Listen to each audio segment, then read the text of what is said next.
साथियों, बिहार के अंदर इस समय बड़ी अपडेट ये आ रही है कि जो रामगढ़ विधानसभा क्षेत्र है, यहाँ से जो रामगढ़ बस्ती विधानसभा क्षेत्र है, यहाँ से AIMIM असदुद्दीन ओबीसी की पार्टी के जो प्रत्याशी है, उन्होंने बसपा पार्टी को समर्थन दे दिया है। ये इस समय सोशल मीडिया पर खूब वायरल हो रही है पोस्ट साथियों। इसलिए इस सीट पर बसपा पार्टी की एक तरफा जीत बताई जा रही है।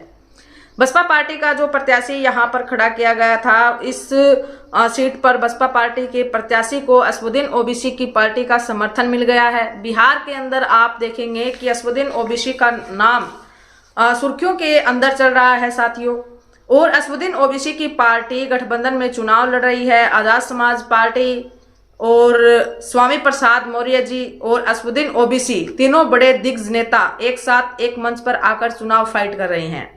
और बड़ी अपडेट ये है कि साथियों, असदुद्दीन ओबीसी जी काफी सीटों पर मजबूत बताए जा रहे हैं। 10 से 15 सीटें ऐसी हैं जो मुस्लिम बहुलक इलाका है, जहां पर दलित समाज की अच्छी खासी आबादी है, अल्पसंख्यक समुदाय की अच्छी खासी आबादी है। वहां पर असदुद्दीन ओबीसी मजबूत बताए जा रही हैं। और 10 से 15 सीटें ऐसी हैं जहां पर असदुद्दीन ओबीसी की पार्टी जीत हासिल करेगी साथियों। ये अनुमानित आंकड़ा है, समीकरण चेंज होते रहते हैं। राजनीति के अंदर जो समीकरण है वो चेंज होते रहते हैं। अभी का जो प्रेजेंट का जो अनुमानित आंकड़ा है, 10 से 15 सीटें असदुद्दीन ओबीसी जी की पार्टी जीत हासिल करेगी साथियों। जो ग्रांड डेमोक्रेटिक अलायंस है वो 100 सीटों पर बिहार के अंदर चुनाव लड़ रहा है, आप सभी को पता है। चंद्रशेखर आजाद जी की अच्छी पोजीशन बताई जा रही है। स्वामी प्रसाद मौर्य जी इस अलायंस का हिस्सा है। और आप रामगढ़ बस्ती की सीट पर देखेंगे तो रामगढ़ सीट जो बस्ती है, यहाँ पर जो AIMI का प्रत्याशी था, उस प्रत्याशी ने बसपा पार्टी को समर्थन दे दिया है। AIMIM पार्टी ने बसपा पार्टी के कैंडिडेट को समर्थन दे दिया है। अब उसके समर्थन में उनके लिए वोटों की अपील करेंगे साथियों। ये बड़ी अच्छी खबर है बहुजन समाज के लोगों के लिए, क्योंकि आज के समय में आप देखेंगे कि दलित समाज हो या अल्पसंख्यक समाज हो, दोनों की परिस्थितियां एक जैसी हैं, दोनों के हालात एक जैसे हैं, दोनों एक तरह की समस्याओं से जूझ रहे हैं। इसलिए प्रेजेंट के अंदर दोनों समुदायों को एक साथ मिलकर चलने की जरूरत है। दलित और अल्पसंख्यक बिहार के अंदर राजनीति के अंदर एक बड़ी अहम भूमिका रखते हैं साथियों। जो अल्पसंख्यक, पिछड़ा वर्ग और दलित समाज का जो गठबंधन, जो तीनों बड़े दिग्गज नेताओं ने सोच विचार कर अपने दिमाग से विश्लेषण कर इस गठबंधन को बनाया है, ये बड़ा ही एक अच्छा कदम है साथियों। इसमें बहुजन समाज की प्रतिक्रिया ये भी थी कि बसपा पार्टी शायद इस गठबंधन का हिस्सा होती तो रिजल्ट कुछ और होते। बसपा पार्टी को बार बार इस गठबंधन में शामिल होने के लिए बहुजन समाज रिक्वेस्ट कर रहा है साथियों। और आप देखेंगे कि चंद्रशेखर आजाद जी, स्वामी प्रसाद मौर्य जी, असदुद्दीन ओबीसी और बहन कुमारी मायावती जी, तीनों ही बाबा साहब डॉक्टर भीमराव अंबेडकर जी की विचारधारा, मान्यवर साहब कांशीराम जी की विचारधारा पर चलने का काम कर रहे हैं। बड़े दिग्गज नेता हैं, देश के अंदर जाने माने नेता हैं। दलित और अल्पसंख्यक और पिछड़े वर्ग, अल्पसंख्यक वर्ग के वोटर्स पर अच्छी पकड़ रखते हैं साथियों। और जब मेजॉरिटी जिस समुदाय की है और उस समुदाय के बड़े दिग्गज नेता एक साथ एक मंच पर आकर कोई कार्य करते हैं तो उन्हें हराने वाला कोई नहीं है साथियों। तीनों बड़े नेताओं ने जो कदम उठाया उसकी खूब सराहना की गई, खूब सराहा गया। और काफी लोग इस अलायंस को बहुत ही अच्छा और इसका रिजल्ट पॉजिटिव मिलेगा, इस तरीके की प्रतिक्रियाएं समाज की आ रही हैं साथियों। अब बसपा पार्टी इस में शामिल हो जाती तो शायद रिजल्ट और ज्यादा अच्छे हो सकते थे।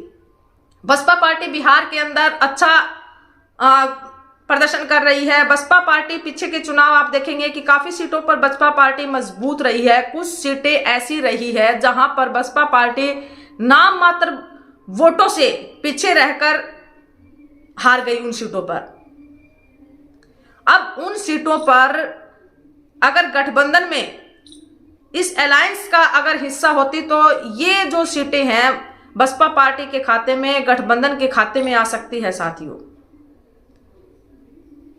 जो बहुजन समाज का वोट बैंक है, दलित समाज का जो वोट बैंक है, अल्पसंख्यक समुदाय का और पिछड़े वर्ग का, देश का जो संगठन की बात बाबा साहब डॉक्टर भीमराव अंबेडकर जी बात कर रहे थे, अगर तीनों समुदाय एक साथ आकर खड़े हों तो विपक्ष की हिम्मत नहीं कि राजनीति के अंदर वो अपना पांव रख दे, राजनीति के अंदर वो अपनी वर्चस्व कायम कर ले।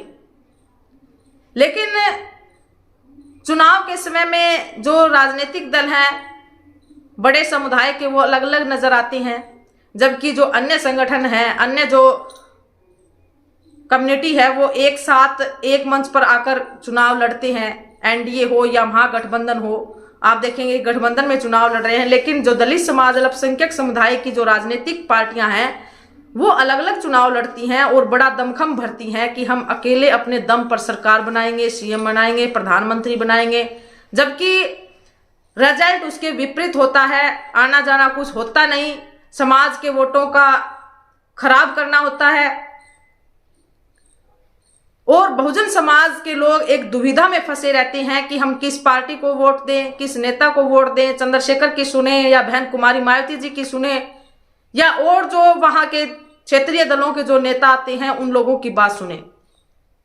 बहुजन समाज चुनाव के समय में दुविधा में फंस जाता है क्योंकि चंद्रशेखर आजाद जी भी समाज के लिए काम कर रहे हैं, बहन कुमारी मायावती जी भी पूरा जीवन उन्होंने समाज हित में कार्य में लगा दिया। असदुद्दीन ओबीसी अल्पसंख्यक समुदाय में अच्छी पकड़ रखते हैं, उनके वोटर्स में अच्छी पकड़ रखते हैं और जब भी कोई मुद्दा होता है तो पूरी निडरता के साथ वो उस मुद्दे को उठाने की हिम्मत रखते हैं और पूरी दबंग तरीके से वो अपनी बात को रखने का साहस रखती हैं और जो समस्याएं हैं उन समस्याओं पर वो बखूबी बोलते हैं, निडरता के साथ बोलते हैं और ऐसे लोगों का राजनीति में होना बहुत जरूरी है। स्वामी प्रसाद मौर्य जिनका राजनीति में अच्छा खासा एक्सपीरियंस रहा है, काफी राजनीतिक दलों में रहे हैं, बसपा पार्टी में अच्छा कार्यकाल उन्होंने बिताया है, अब उन्होंने स्वयं की पार्टी बनाई है और उनको जाना पहचाना जाता है। चंद्रशेखर आजाद जी कोई परिचय के मोहताज नहीं है, बहन कुमारी मायावती जी कोई परिचय की मोहताज नहीं है, उनका पास कैडर है, विचारधारा है, अच्छा खासा वोट बैंक भी है। चंद्रशेखर आजाद जी नए उभरते नेताओं में शामिल हैं। तो ऐसे में अगर सभी जो दलित समाज और अल्पसंख्यक समुदाय के जो नेता हैं वो एक साथ एक मंच पर आते तो बिहार के अंदर महापुरुषों की जो विचारधारा, महापुरुषों का जो सपना, महापुरुषों की जो सोच, उसको हम हासिल कर सकते थे साथियों।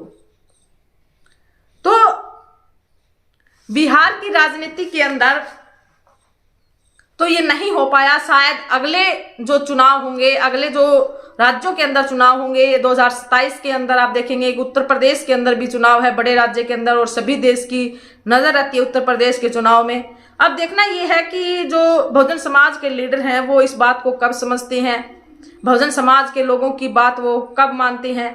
तो आप सभी अपनी प्रतिक्रिया जरूर दीजिए। क्या सभी राजनीतिक दलों को एक साथ एक मंच पर आकर चुनाव लड़ना चाहिए? खासकर दलित और अल्पसंख्यक पिछड़े वर्ग के जो राजनीतिक दल हैं उनको एक मंच पर आकर चुनाव फाइट करना चाहिए। उससे कितना बेनिफिट होगा और कितना नुकसान होगा, आप अपनी प्रतिक्रिया जरूर दीजिए, कमेंट सेक्शन बॉक्स में जरूर लिखें। वीडियो को ज्यादा से ज्यादा शेयर कीजिए और चैनल को सब्सक्राइब कीजिए। धन्यवाद।